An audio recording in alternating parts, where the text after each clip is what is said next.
नमस्ते।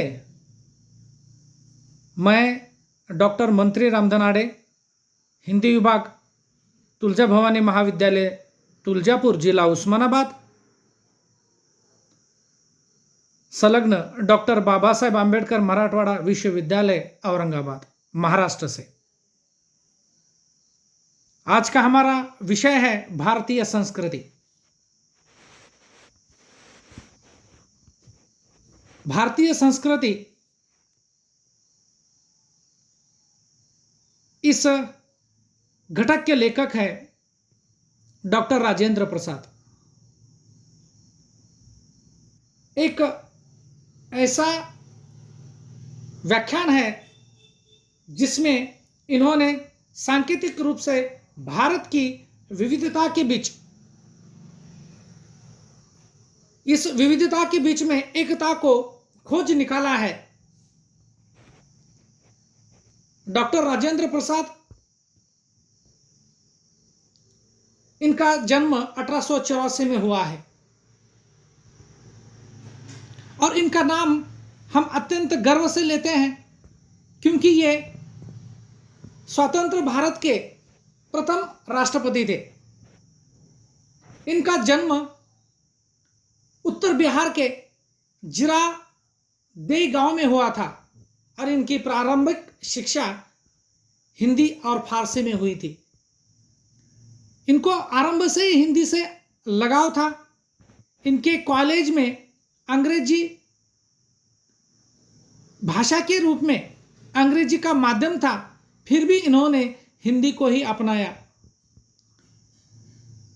कलकत्ते में बिहारी क्लब के साथ संपर्क एवं हिंदी साहित्य सम्मेलन के अधिवेशन में सक्रिय रहने के कारण इनको साहित्यकारों से जीवंत संपर्क हो गया था।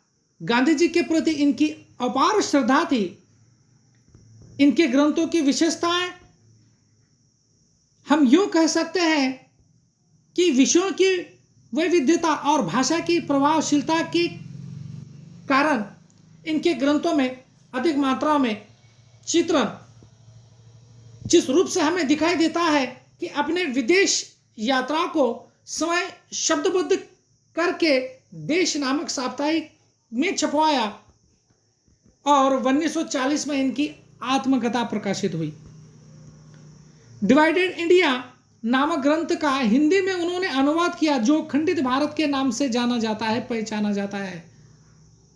राजेंद्र बाबू ने शिक्षा, साहित्य, संस्कृति, भारतीय शिक्षा और महात्मा गांधी जी की देन आदि विषयों के ऊपर व्याख्यान दिए हैं, जो बाद में एक ग्रंथ के रूप में प्रकाशित हुए हैं। डॉक्टर राजेंद्र प्रसाद द्वारा रचित भारतीय संस्कृति इनका ऐसा व्याख्यान है। इन्होंने सांकेतिक रूप से भारत की विविधता के बीच में एकता को खोज निकाला है। इन्होंने भारतीय संस्कृति को प्रकांड और प्रगाढ़ समुद्र से उपमित किया गया है, जिसमें अनेकानेक जल प्रपातों और प्रभावों का संगम हुआ है।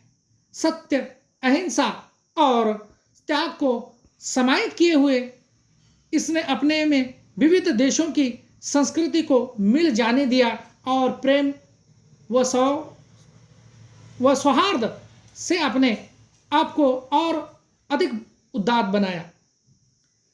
इनके संपूर्ण साहित्य में भाषा और अधिक सरल, स्पष्ट और सुगम है। इस निबंध में, भारतीय संस्कृति, इस निबंध में डॉक्टर राजेंद्र प्रसाद ने अत्यंत महत्वपूर्ण विचारधाराओं को यहां रचा है। विषय वैविध्य एवं भाषा की प्रभावशीलता इनके साहित्य की प्रमुख प्रवृत्तियां हैं। भारतीय संस्कृति एक ऐसा व्याख्यान है जिसमें उन्होंने सांकेतिक रूप से भारत की विविधताओं के बीच एकता को खोजा है और इसी तरह से उन्होंने भारत की संस्कृति को भी इन्हीं विविधताओं और एकता के बीच की कड़ी में रखा है।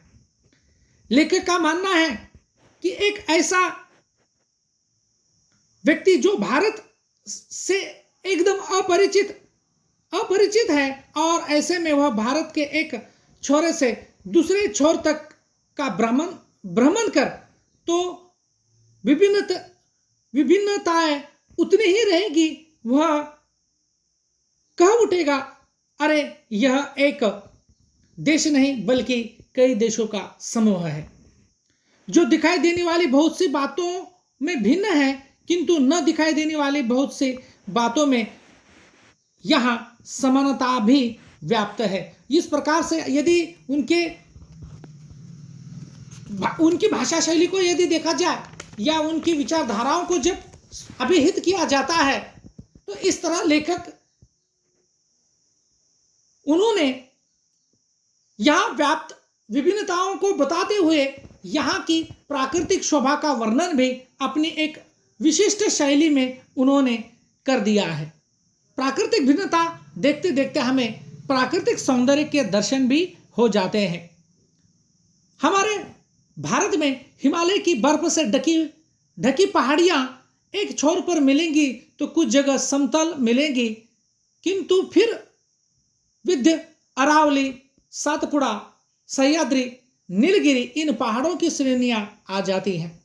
अंततः दृश्य पहाड़ों के बीच समतल ऐसा हो जाता है, वो भी समतल कोई साधारण नहीं बल्कि हरा भरा रहता है।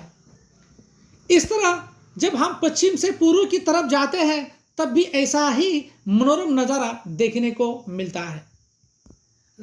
लेखक राजेंद्र प्रसाद जी ने अपने व्याख्यान में यह स्पष्ट किया है कि न सिर्फ स्थिर स्थानों की विविधता है बल्कि जलवायु में, मनुष्यों के रहन सहन में, पहनावा और तीज त्योहार में, भाषा व बोली में, मनुष्य की शारीरिक रचना और मानसिक स्वभाव में विविधता देखी गई है।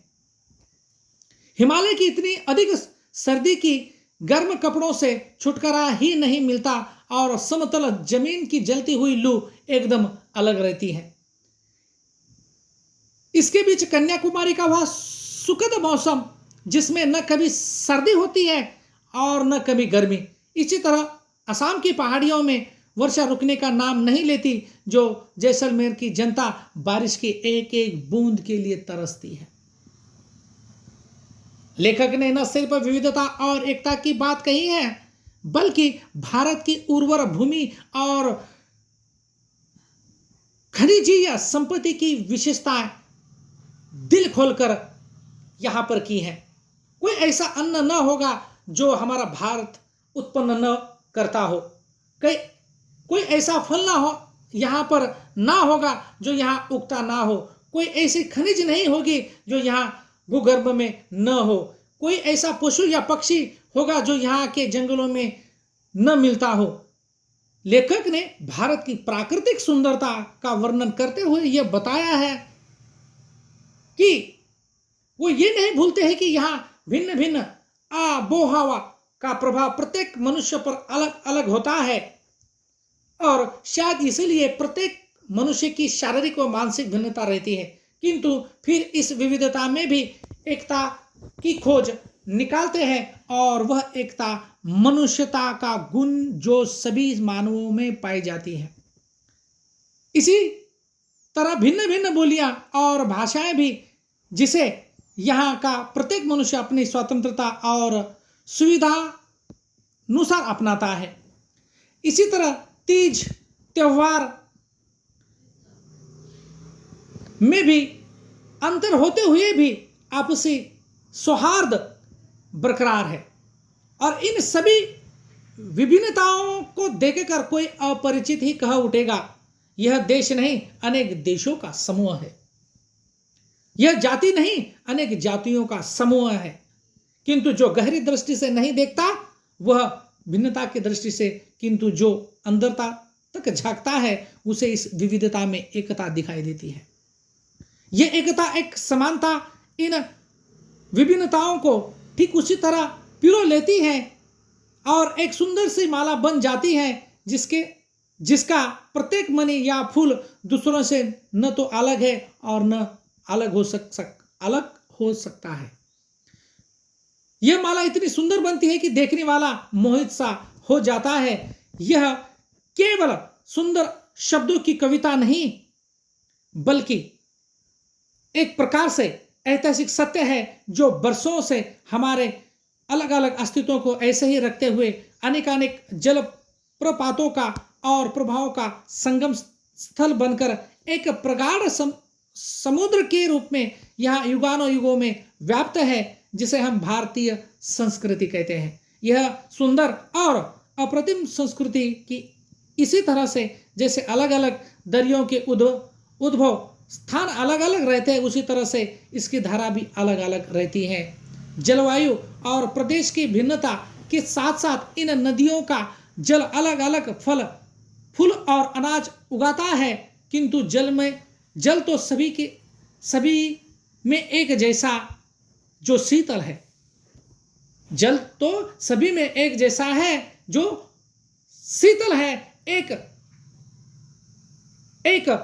यह एक नैतिक और आध्यात्मिक स्रोत है और अनंत काल से प्रत्यक्ष या अप्रत्यक्ष रूप से इस देश में बहता रहा है। हमारे यहाँ सत्य और अहिंसा का अमृत भी व्याप्त है, जिससे सूखे चेहरों और चरमराई हड्डियों में जान आती है। हमारी संस्कृति का मूल आधार यही सत्य और अहिंसा है और इसी को आधार मानकर हमारे देश का प्रजातंत्र का ढांचा भी खड़ा है।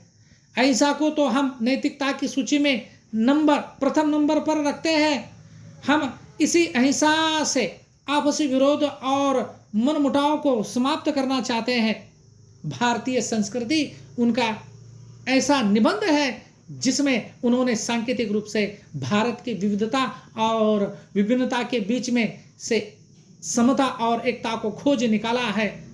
उन्होंने भारतीय संस्कृति को प्रगाढ़ समुद्र से उपमित किया है, जिसमें अनेकानेक जलप्रपातों और प्रभाव का संगम हुआ है। सत्य, अहिंसा और त्याग को समाहित किए हुए इसने अपने में एक विभिन्न देशों की संस्कृतियों को मिल जाने दिया और प्रेम तथा सौहार्द से अपने को ही अधिक उन्नत बना लिया। प्रस्तुत व्याख्यान की भाषा प्रभावमयी है, जो सहज तथा सरल है, साथ ही ध्यान आकृष्ट करने योग्य भी है। कोई देशी या विदेशी जो भारत से परिचित होते हुए भी अगर भारत की यात्रा करे तो उसे एक छोर से दूसरे छोर तक देश में इतनी विभिन्नताएं देखने में आएगी कि वह कह उठेगा यह देश नहीं बल्कि कई देशों का समूह है, जो एक दूसरे बहुत बातों में बिल्कुल भिन्न है। प्राकृतिक विभिन्नताओं की भरमार है। वे इतनी गहराई से नजर आएंगे कि बस देखने वालों दांतों तले उंगली ही दबा लेता है। हिमालय की बर्फ से ढकी पहाड़ियां एक छोर पर मिलेगी और जैसे जैसे वह दक्षिण की ओर बढ़ेगा, गंगा, यमुना, ब्रह्मपुत्र से प्लावित समतलों को छोड़कर फिर विंध्यावरावली, सातपुड़ा, सह्याद्री, नीलगिरी की श्रेणियों के बीच समतल रंग बिरंगी हिस्से देखने में फिर आएंगे। पश्चिम से पूर्व तक जाने में जो भी इसी प्रकार की विभिन्नताएं देखने को मिलेगी। हिमालय की सर्दी के साथ साथ जो साल में कभी भी मनुष्य को गर्म कपड़ों से और आग से छुटकारा नहीं देती, समतल प्रांतों की जलती हुई लू और कन्याकुमारी का वह सुखमय मौसम जिसमें न कभी सर्दी होती है और न गर्मी देखने को मिलेगी। अगर असम की पहाड़ियों में वर्ष में 300 इंच वर्षा मिलेगी तो जैसलमेर में तृप्त भूमि ही मिलेगी जहां 2-4 इंच भी वर्षा नहीं होगी। कोई ऐसा अन्य नहीं जो यहाँ उत्पन्न न किया जाता हो, कोई ऐसा फल नहीं जो यहाँ पैदा नहीं किया जाता हो। यदि इस सिद्धांत को देखा जाए तो अगर इंसान के रहन सहन या खान पान, वेशभूषा और शरीर के मस्तिष्क पर कैसे पड़ता है, इसका जीता जागता सबूत भारत में बसने वाले विभिन्न राज्यों के लोग देते हैं। और इसी तरह से मुख्य भाषाएं भी इस कई तरह से प्रचलित है। बोलियां की तो कोई गिनती ही नहीं, क्योंकि एक कहावत और मशहूर है, कोस कोस पर बदले पानी, 4 कोस पर बदले बानी। यानी हमारी संस्कृति का मूल मंत्र यही है, अनेकता में एकता।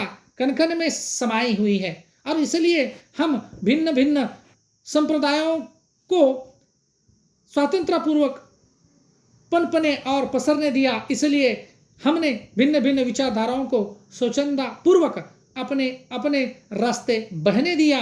भिन्न भिन्न देशों की संस्कृतियों को अभिन्न भाव से मिलने दिया। हमने हमेशा से यही चाहा कि देश विदेश में आपस में तलवारों ना चले बल्कि सौहार्द स्थापित हो। ये चित्र हमें इस निबंध में दिखाई देता है कि जिस प्रकार से डॉक्टर राजेंद्र प्रसाद द्वारा विविधता में एकता विचार, यहाँ हमने कभी भी दूसरों की संपत्ति पर कब्जा नहीं किया और ऐसे बेईमानी की बातें कभी हमारे जहन में नहीं आती हैं। प्रथम हम सभी का दिल जीतते हैं, फिर उनसे अधिकारों की बात करते हैं, किंतु कर्तव्य निभाने में हम प्रथम पंक्ति में खड़े होते हैं। और यही हमारे देश की अप्रतिम और प्राचीन गौरवमय संस्कृति है। और इसी सुंदर संस्कृति में एक सुंदर सी प्रकृति निवास करती है। यहाँ फिर प्रश्न उठता है यह कि प्रकृति में संस्कृति का निवास है या संस्कृति में प्रकृति का, क्योंकि अनेकता में एकता, यही हमारी सबसे सुंदर बात है। एक सुंदर निबंध डॉक्टर राजेंद्र प्रसाद द्वारा भारतीय संस्कृति।